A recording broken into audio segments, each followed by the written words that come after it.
So in a linked essay, Zuckerberg goes on to say that the model will let everyone with a smartphone have a personalized tutor in their pocket. He also claimed that the model would have tools to help people begin businesses, even spur on scientific advancements. And initially, he said the best future is for AI to be a more democratic one, distributed to all of us rather than a select few. Now, we've heard this before, right? We've heard these lofty claims from tech moguls before. But what makes this release so interesting is that Meta appears to be following the kind of lead of Chinese AI models like DeepSeek, right? Those models can also run on a computer as opposed to a power-hungry data center. And that's where it's called open weight. Remember that term, open weight. It means that they can sometimes be cheaper to run because they use fewer tokens. They can also be customized, unlike other services like ChatGPT. And this is a stark departure from American AI giants like OpenAI and Anthropic, who run these closed models. But Meta has been kind of trailing in this fledgling industry. So this new model is crucial to the company's hopes of staying on top of the AI race, though that race may be encountering a bit of a speed bump thanks to a letter from Senator Bernie Sanders asking AI bosses to pause development on the technology.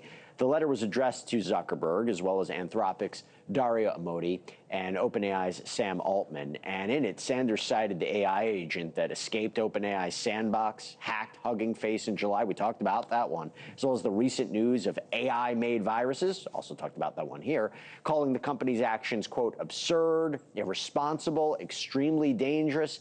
He finished by saying if the companies didn't take appropriate action, the Senate would step in.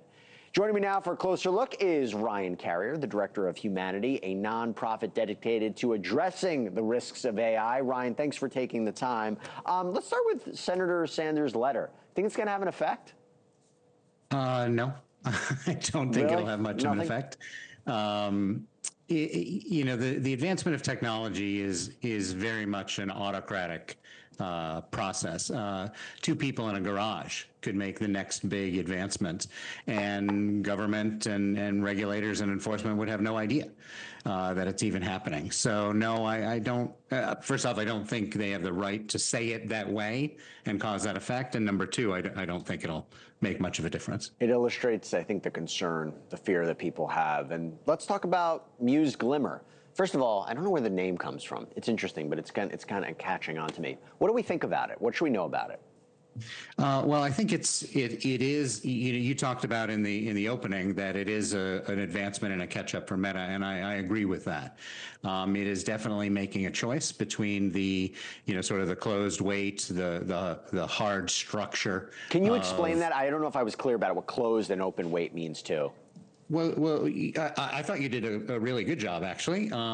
So open weight means that I'm going to have more control over how the model produces outputs. I can change the architecture if I want to. Now, I have to have some skill to be able to do that, versus a closed weight where if I'm using, ChatGPT or one of the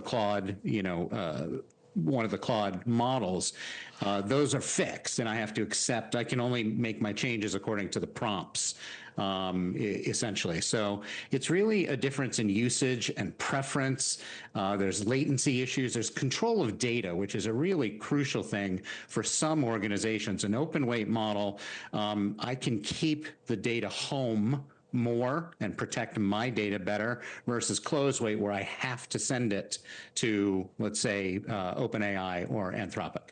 So why is Muse Glimmer potentially beneficial to all of us, and what are the risks that we might have to consider moving forward? I know it's in this early stages. It might be difficult to know, but where do you see it?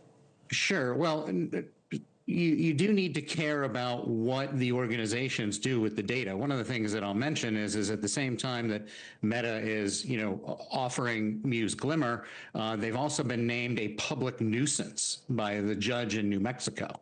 And they've just been fined another $1 billion. Yep. So, we have, let's look at the companies that we're working with, whether it's Meta and it's a question of how it takes care of its users. Sure. And its people, whether it's using a Chinese model, and does the Chinese Communist Party collect all that data about you, and what are the consequences of that, right? We've got And then there's the pros and cons of Anthropic and OpenAI creating these models that they don't have control over, and just as Senator Sanders identified, are escaping their sandboxes. So in essence, we have a lot of choices, but I'm not sure there's any really great ones right now. Most of these tools are not being constructed safely. Best case scenario, let's be optimistic for a moment. They create this AI intelligence system that could be right on your phone, if I'm understanding correctly. What could people use it for? How could their lives be improved in ways they never even thought?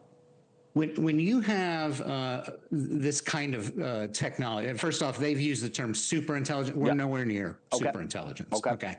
So, but putting it in my pocket allows me to have more control over the agentic operations that I might choose to do. So, for example, I could say, I want to book a trip, and I can give the parameters for that trip, and it can go and do all of the work for me.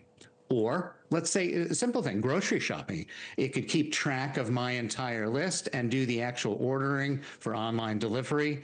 So having that power in your pocket is going to give you more control over agentic operations that I do believe humans will do more and more and more of. Wow.